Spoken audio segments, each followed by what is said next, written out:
Welcome back to my YouTube channel. আজি আপোনালোকক দেখুৱাম RCC বিল্ডিং ভেটি প্লেন কিমান টকা খৰচ হয় আৰু কিমান মেটেল লাগে আৰু ইটা গাঁথনিত বহুত ষ্ট্ৰং হয় নে ঢেলাইত ষ্ট্ৰং হয়, আপোনালোকক সকলো দেখুৱাম। ভিডিঅ'টো শেষলৈ চাই যাব।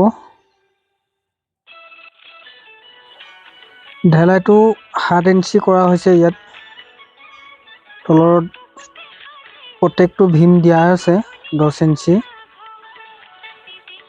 7 ইঞ্চি কৰাৰ পাছত ওপৰতো আকৌ 10 ইঞ্চি কৰা হ'ব। 1700 স্কোৱাৰ ফুটৰ ঘৰ। ইয়াত টোটেল চিমেণ্ট 40 বেগত পিনৱালটো হৈ গৈছে।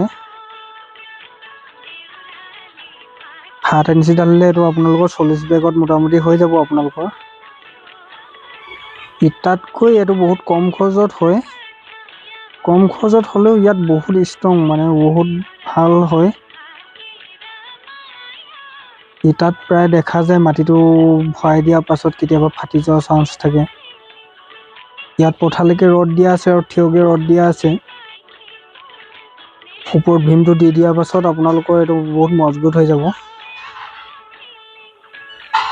মাজৰ ভীমবিলাক ইয়াত ওলোমাই ঢলা হ'ব। মাজত পাৰ্টিশ্যন নাথাকে। আমাৰ ইয়াত মোটামুটি পাৰ্টিশ্যনটো নকৰে।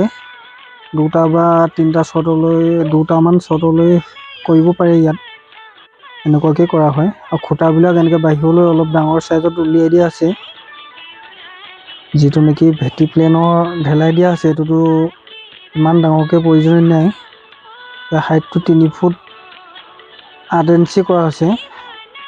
টোটেল এইটো ভেটিটো বহুত 5 ইঞ্চি হাইট কৰা আছে। টোটেল ভীমে তলৰ ভীম এটা, ওপৰত এটা ভীম হ'ব। টোটেল ইয়াত 5 ফুট হৈ গৈছে।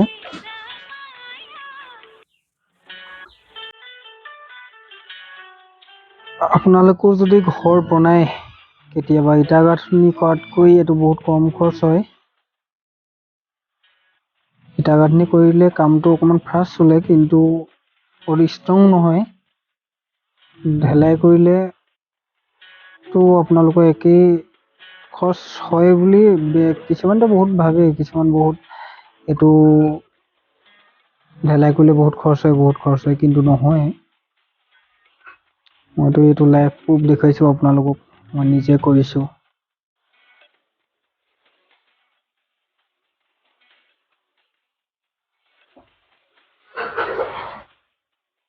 মচলাটো 1.5কে ঢালিলেও হৈ যায়।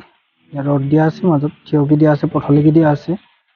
2ডাল দিয়া আছে, ওপৰডাল তলতডাল এনেকৈ থিয়কি দিয়া আছে।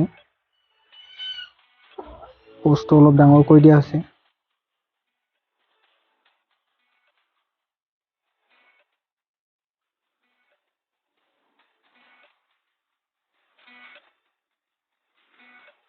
ভিডিঅ'টো চাই আপোনালোকে নিশ্চয় অকণমান নহয় অকণমান উপকৃত হ'ব। ভিডিঅ'টো কেনে লাগিল জনাবলৈ কেতিয়াও নাপাহৰিব। ভিডিঅ'টো যদি ভাল লাগিলে লাইক, কমেণ্ট, শ্বেয়াৰ, ছাবস্ক্ৰাইব কৰিবলৈ কেতিয়াও নাপাহৰিব।